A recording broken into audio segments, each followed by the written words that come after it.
পৰিৱেশৰ জ্ঞান নাই একাংশ ঠিকাদাৰৰ মূল্যৱান গছ কাটি উভালি পেলোৱাক লৈ হৰব হৈছে পৰিৱেশ কৰ্মী।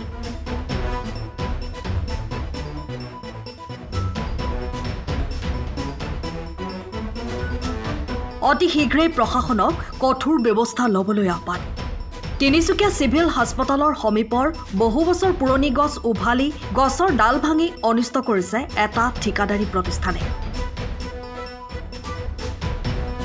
তিনিচুকীয়া চহৰৰ চিভিল হাস্পতালৰ বিষ্ণুৰাভা পথৰ কাষত পানী যোগান আঁচনিৰ পাইপ পোটাৰ কাম কৰা civil engineers enterprises private limited নামৰ এটা বেচৰকাৰী প্ৰতিষ্ঠানৰ অধীনত কোনো সুপৰিকল্পিত আঁচনি গ্ৰহণ নকৰাকৈ বাটৰ কাষে কাষে নলা খদাৰ ফলত বাট পথৰ জৰাজীৰ্ণ হোৱাৰ ফলত যাতায়াতৰ অনুপযোগী হৈ পৰিছে।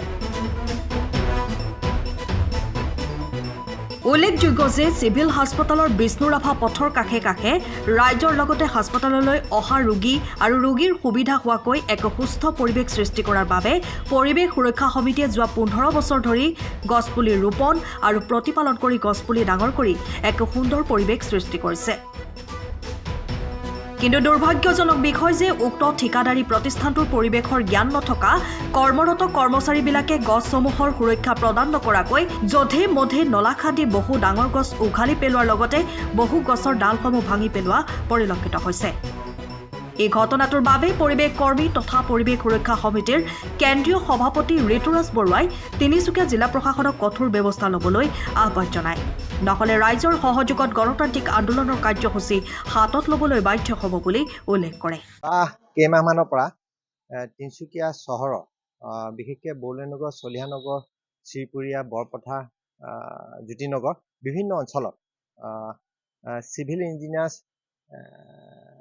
প্ৰাইভেট লিমিটেড নামৰ এটা কিবা অনুষ্ঠান এটা আছে বেচৰকাৰী। তেখেতলোকে তিনিচুকীয়া পানী যোগান আঁচনি নামত ৰাস্তা পদূলি খান্দি পেলাই আপোনাৰ পাইপ স্থাপনৰ কাৰণে আজি কিছুদিনৰ পৰা কাম কৰি আহিছে। আৰু কথাটো হ'ল কি, তেখেতলোকে যিটো কাম কৰি আছে সেই কামটো কিন্তু কোনো সুপৰিকল্পিত আঁচনি লৈ তেখেতে কাম কৰা নাই আৰু বিজ্ঞানসন্মত তেখেতলোকৰ কাম হোৱা নাই। গতিকে বিভিন্ন সময়ত আমি দেখিছোঁ ৰাস্তা পদূলি যিবিলাক খান্দিছে পাইপ স্থাপনৰ নামত, সেই ৰাস্তা পদূলি খান্দি তেনেকৈ থৈ দিছে। বৰ্তমান বাৰিষা দিন আহিছে, বৰষুণত জৰাজীৰ্ণ অৱস্থা, তিনিচুকীয়া ৰাইজে একদম অতিষ্ঠ হৈছে, মানে হাৰাশাস্তি হৈছে। আৰু দ্বিতীয়তে তেওঁলোকে খান্দি পেলাই দ কৰি বিভিন্ন স্থানত থৈ দিছে। আৰু আজি কিছুদিনৰ আগত গেছৰ যি সংযোগ আছিলে লাইন গেছৰ, সেইবিলাকো তেওঁলোকে ক্ষয় ক্ষতি কৰিছে। ফলত ৰাইজে গেছৰ পৰা বিৰত থাকিবলগীয়া হৈছে, গেছ পোৱা নাই, অসুবিধা হৈছে।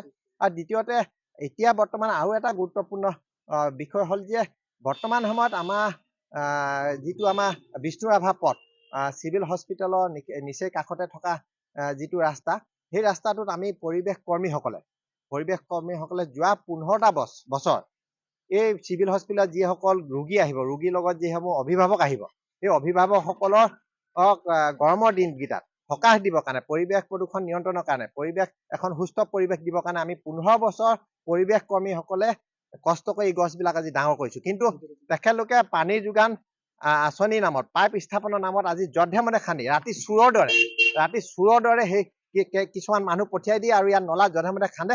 আজি দেখিছোঁ ডাঙৰ ডাঙৰ গছ যিখিনি আমি অশেষ কষ্ট কৰি পৰিৱেশ কৰ্মীসকলে ডাঙৰ দীঘল কৰিছিলোঁ ৰাইজৰ কাৰণে, ৰাইজৰ সুৰক্ষাৰ কাৰণে, পৰিৱেশ সুস্থ পৰিৱেশৰ কাৰণে, আজি দেখিছোঁ কেইবাজোপাও ডাঙৰ ডাঙৰ গছ তাহাঁতে উঘালি দিছে, উঘালি চোৰৰ দৰে পলাইছে ইয়াত যি ব্যৱসায় প্ৰতিষ্ঠানটো আছে। আৰু বহুত ডাঙৰ ডাঙৰ গছ আপোনালোকে দেখুৱাইছে, ভিডিঅ' ৰেকৰ্ডিং কৰিছে, ডাল বিলাক ভাঙি দিছে। গতিকে সেই প্ৰতিষ্ঠানটোৱে অধিকাৰ ক'ত পালে? ইমান যে অনিষ্ট কৰি আছে। আমাৰ তিনিচুকীয়া জিলা প্ৰশাসন নীৰৱ কেলে? তিনিচুকীয়া পৌৰসভা নীৰৱ কেলে? আমি সন্দেহ কৰিছোঁ যে তিনিচুকীয়া পৌৰসভাই মোটা ধন অংক লৈছে তেওঁলোকৰ পৰা। গতিকে খুব সোনকালে এইটো হেৰি কৰা, যিবিলাক ক্ষয় ক্ষতি কৰিছে, ৰাস্তা জৰাজীৰ্ণ অৱস্থা, সেইবিলাক মেৰামতি ব্যৱস্থা কৰা। আৰু এটা দুখৰ বিষয় যে এই প্ৰতিষ্ঠানটোৰ নামত তিনিচুকীয়া চহৰৰ মেৰামতিৰ নামত মাত্ৰ 25 লাখ টকা আছিলে। সেই 25 লাখ টকা কেনেকৈ গোটেই তিনিচুকীয়া চহৰখনৰ মেৰামতি হ'ব? বাট পথবিলাক তেওঁলোকৰ উপযুক্ত ধন নাছিলে মেৰামতিৰ কাৰণে। আৰু মই আহ্বান তিনিচুকীয়া জিলা প্ৰশাসন, তিনিচুকীয়া সন্মানীয় উপায়ুক্ত মহোদয়লৈ আমাৰ আহ্বান, পৰিৱেশ সুৰক্ষা সমিতি, যে যেতিয়ালৈকে তেওঁলোকৰ মেৰামতি কৰা উচিত ধন তেওঁলোকে মোকলাই নিদিয়ে বা তেওঁলোকৰ ওচৰত পৰ্যাপ্ত পৰিমাণে নাথাকে, তেতিয়ালৈকে এই কামবিলাক বন্ধ ৰাখক। কাৰণ ৰাইজক হাৰাশাস্তি কৰিবলৈ তেওঁলোকৰ অধিকাৰ কোনে দিছে? আমি অধিকাৰ দিয়া নাই। গতিকে আৰু দ্বিতীয়তে আমি আন্দোলন কৰিবলৈ বাধ্য হৈছোঁ আৰু আমি আন্দোলনৰ কাৰ্যসূচী হাতত ল'ম। কাৰণ ইমান ডাঙৰ গছ ডাঙৰ কৰিবলৈ আমি পৰিৱেশ কৰ্মীসকলেহে অনুভৱ কৰোঁ, দিনে ৰাতিয়ে ৰ'দে বৰষুণে ঘূৰি পেলাই।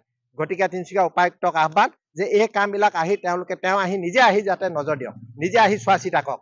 ইমান অনিষ্ট কিন্তু আমি আৰু সহ্য নকৰোঁ। গতিকে আমি উপায়ুক্ত মহোদয়ক আহ্বান জনাইছোঁ যে অতি সোনকালে এই যিটো কোম্পানী, যিটো civil engineer enterprises private limited নামৰ এটা কোম্পানী, তেওঁলোকৰ অধীনত কামবিলাক চলি আছে, সেই কোম্পানীটো অতি সোনকালে যিবিলাক কাম কৰিছে কামবিলাক যাতে অতি সোনকালে বন্ধ কৰক। তিনিচুকীয়াৰ পৰা Ajay Sharma report, Time of Assam. সময়ৰ খবৰ সময়ত পাবলৈ ফ'ল' কৰক টাইম অফ আছাম।